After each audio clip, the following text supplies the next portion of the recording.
Professor Ratko Magjarevic will give you a brief talk about the International Federation of Biomedical Engineering. And then Jari Hyttinen is the chair of the Fellows of the European Society of Biomedical Engineering, where I am the president, but obviously Jari will be introducing it. And I think this is a significant proxy, no? So the Italian tradition in the field of biomedical engineering, it's such that, you know, we really have a historical relation with the world ecosystem of biomedical engineering, so you should be a little bit proud of that as well. So without more useless chats, I leave the floor to Professor Magjarevic, and the floor is yours. Thank you very much.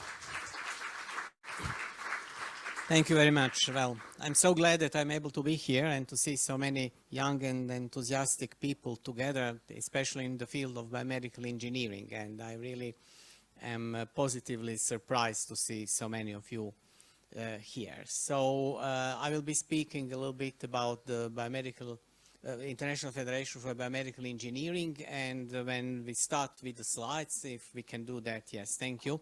So you will see here that the title of my presentation of the Federation is on where we are today, 60 plus years from the foundation. So when we say that biomedical engineering is something very new, then actually from your point of view probably is not that young, because it's more than 60 years present as an organized field of science, technology and engineering.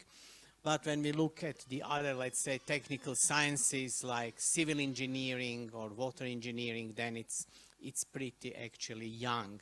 So we will just go through a few slides so that I can tell to you what actually the Federation is and in which way we are trying to, let's say, serve the humanity and the health and wellness in the world, so that we make at least a small step forward. Yeah, thank you. Okay. Yeah, it works. So, well, the fathers of this federation some 6 years ago made a few premises, and they put some of the let's say, foundations of the work of the Federation. So we are a so-called learned society. That means that we are especially interested in the research and innovation.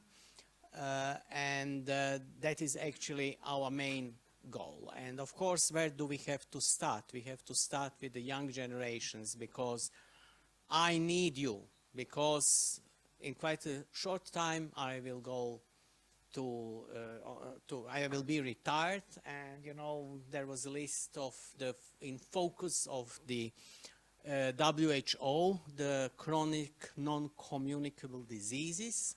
Well, that's something that's most probably waiting for me, and there will be 1 and 2 and more. So I will be in need of help from all of you to invent something that's better than already all of those things that are present. So in addition to our wishes to support the research, we also do it in a material way.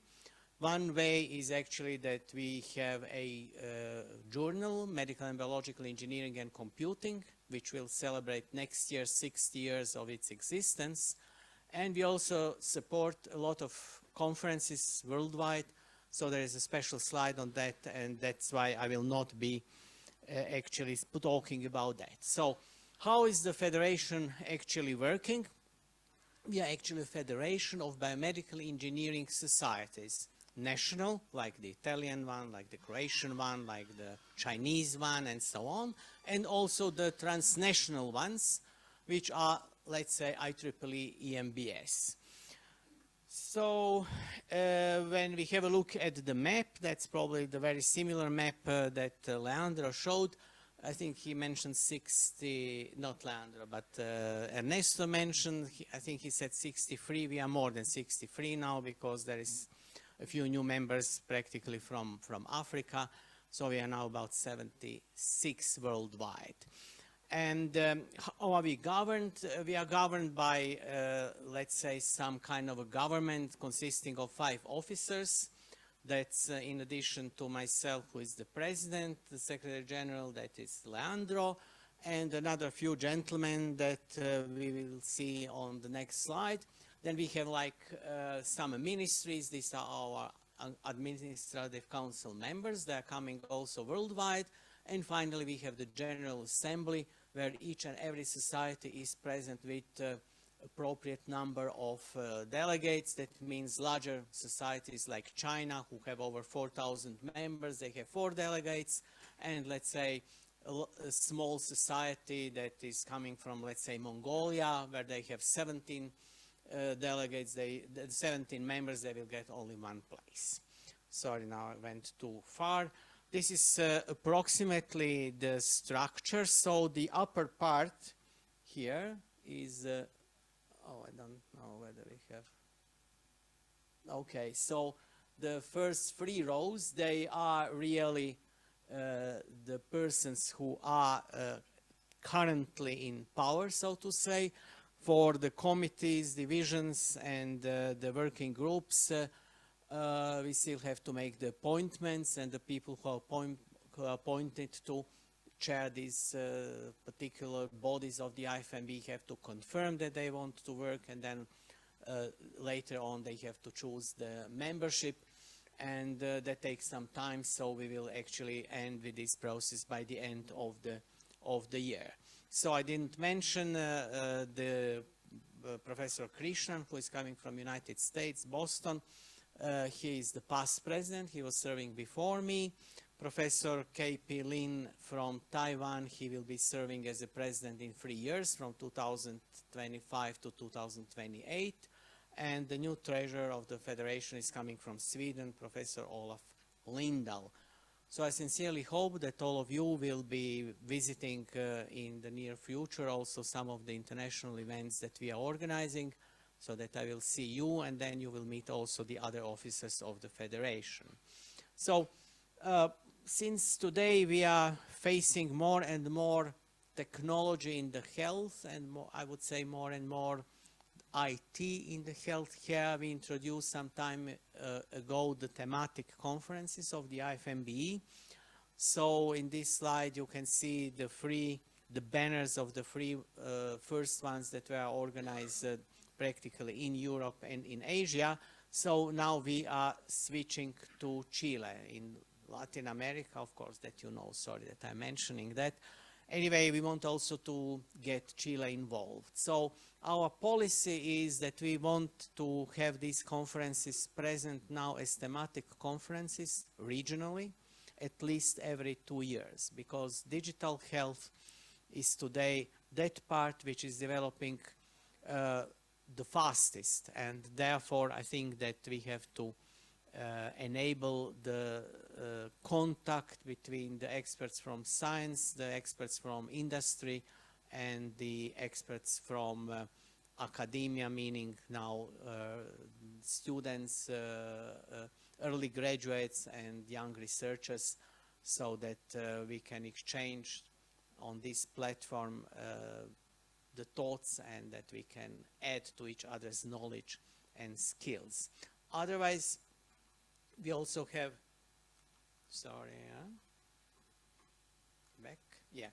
the largest event that we have is a World Congress. The World Congress is held every 3 years. This year it was in Singapore. In 3 years it will be in Adelaide in Australia, and in 28 it will be in Mexico. We do not know yet where. So these are the largest events, about 2,500 people plus.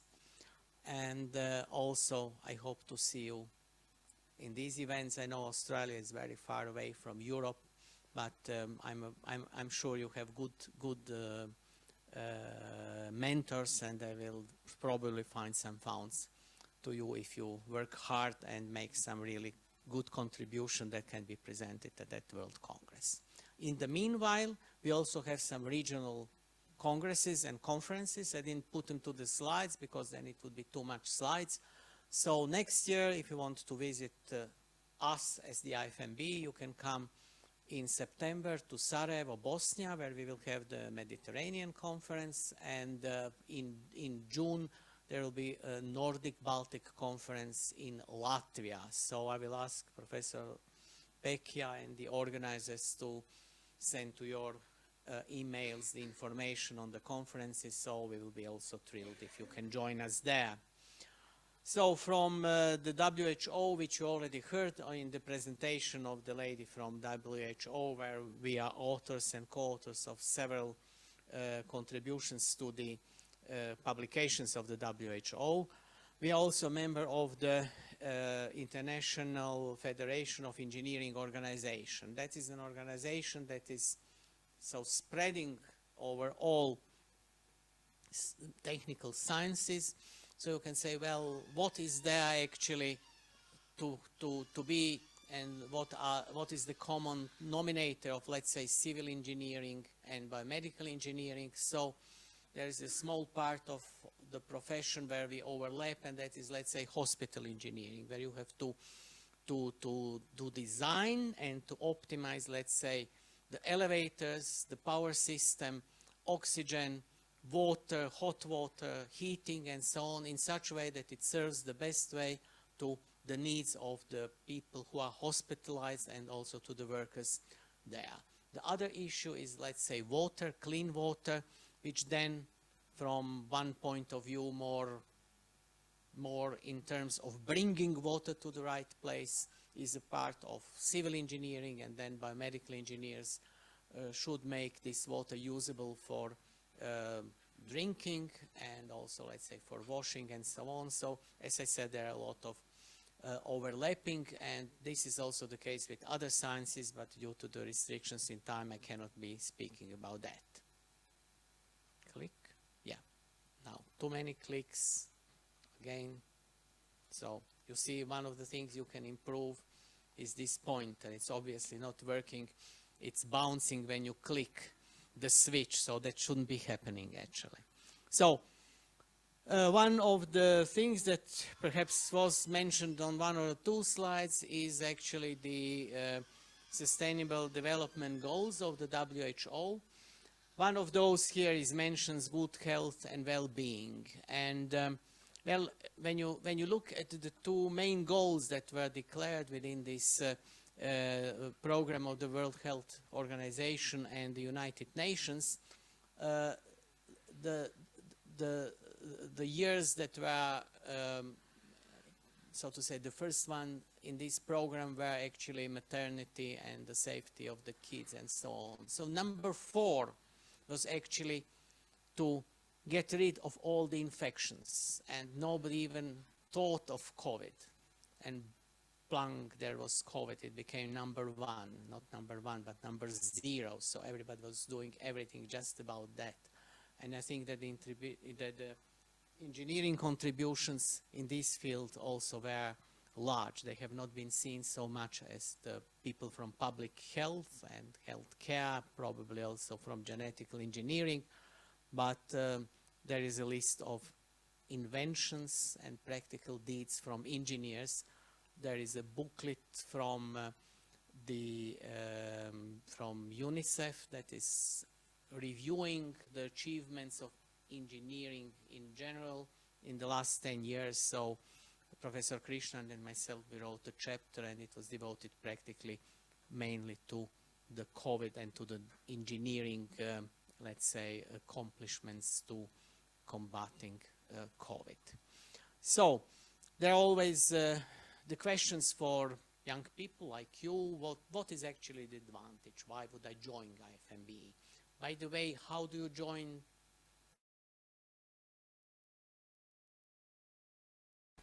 Biomedical engineering organization that is local. That means like the Italians should join the Italian biomedical engineering society, let's say those from Croatia, the Croatian, and so on and so on. And it doesn't cost you practically nothing, because the membership fee for that the national societies are paying to IFMBE per capita is only €2. So it's covered by your membership fee to your society. It's not like I just got my invoice for my membership in IEEE EAMBES. It's $171, and that I have to pay individually. So in this case, you don't have to be afraid of having to pay something to the IFMBE if you want to join. So anyway, there is a list here of the benefits of becoming IFMBE member for the societies. These benefits mainly deal that there is a possible influence from the society on some developments generally in biomedical engineering. I will give you one example which I was discussing with Professor Pecchia just a few days ago. Like some of the scientists that are in the field of biomedical engineering feel that in the evaluation panel for the projects of the European Union, biomedical engineering is not present enough. So that actually people which are experts in other fields judge those potential projects in biomedical engineering. So that's something that we would like to change. We would, of course, like to work for our benefit, and therefore we have to have the power of the national societies and of the European society, about which Professor Hyttinen is going to speak, the European Alliance for Biomedical Engineering and Sciences, and together also with the International Federation, we can build a document that may be presented to the European Parliament and then to the agencies and so on. And that's the way where we, in 1, 2, perhaps 3 years, we can make some changes which should be then benefit to all the societies and to all the academics industry in the field of biomedical engineering in the near future. So I will skip all the other benefits from this affiliated society benefits. So for you individually, what do you benefit from IFMBE? I think firstly it's networking, because when you come to such a large event like our conferences and the World Congress, you will meet a lot of young people. And then on these conferences, we always have several competitions which we organize. So the simplest one is the Young Investigator competition. That's the reviewing and the judging of the papers that were sent. Then we have the so-called scientific challenge, which is mainly intended for the, let's say, for the software-oriented people. That means today we would say to those who deal with artificial intelligence, machine learning, and so on and so on. So there is a concrete problem that should be solved based on data sets. So the problem is exposed, and then you are looking for the optimal solution. There is also something complementary, which is called the Toxiolog Biomedical Design Competition. That is more oriented to, so to say, three-dimensional solutions. That means medical devices and so on. Of course, embedded software is also included in that. And finally, there is also there are 4, it will be 5 awards, because we have now 5 regions, 5 continents. It's called the Early Career Award. That is for the category of young people who are doctoral students close to defending the PhD thesis, or the postdocs and also assistant professors, where based on their publication and other records, some of the awards are given. So, firstly, networking. We want you to be together to discuss the problems. Then we want you also to compete, because when you are competing, then you really, so to say, get interested into the problems. And anyway, there are also some possibilities of getting some fellows, travel programs from the IFMBE and so on. So you may visit the web pages of this federation. They are now in transition, because we changed the secretariat from Asia to Europe, and now we have to update a lot of information. But you can always write to the secretariat of the IFMBE, then you will get some answer from Professor Pekka or to the President's office. That's my email, and then we will also try to solve your individual questions, issues, problems, to give you some advice. And what is important is that we will all enjoy in doing so. So I hope that you will be enjoying also the rest of the presence here. I will be also judging some of the presentations later on, and I'm really looking forward. Good luck and have a nice time. Bye-bye.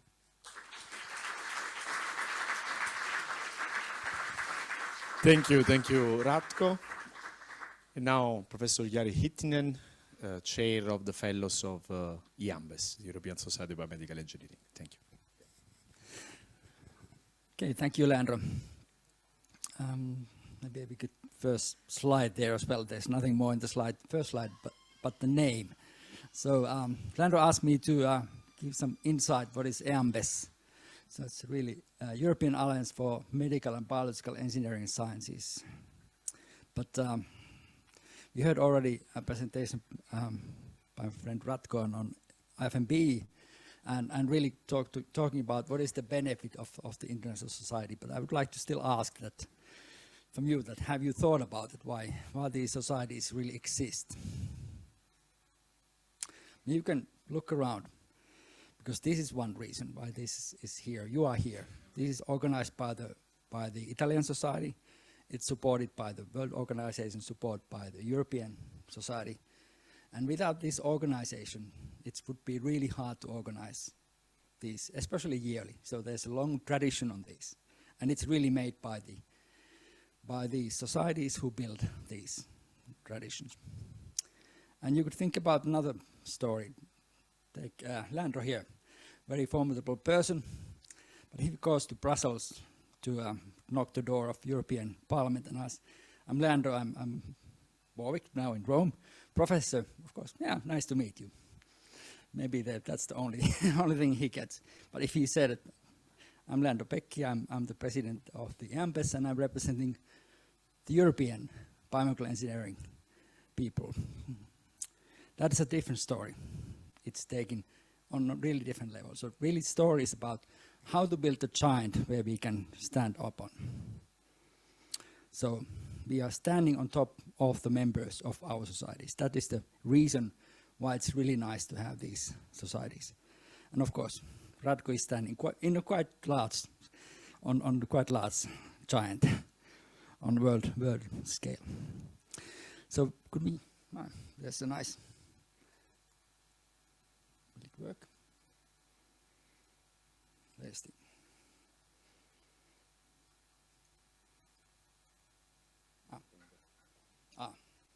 point.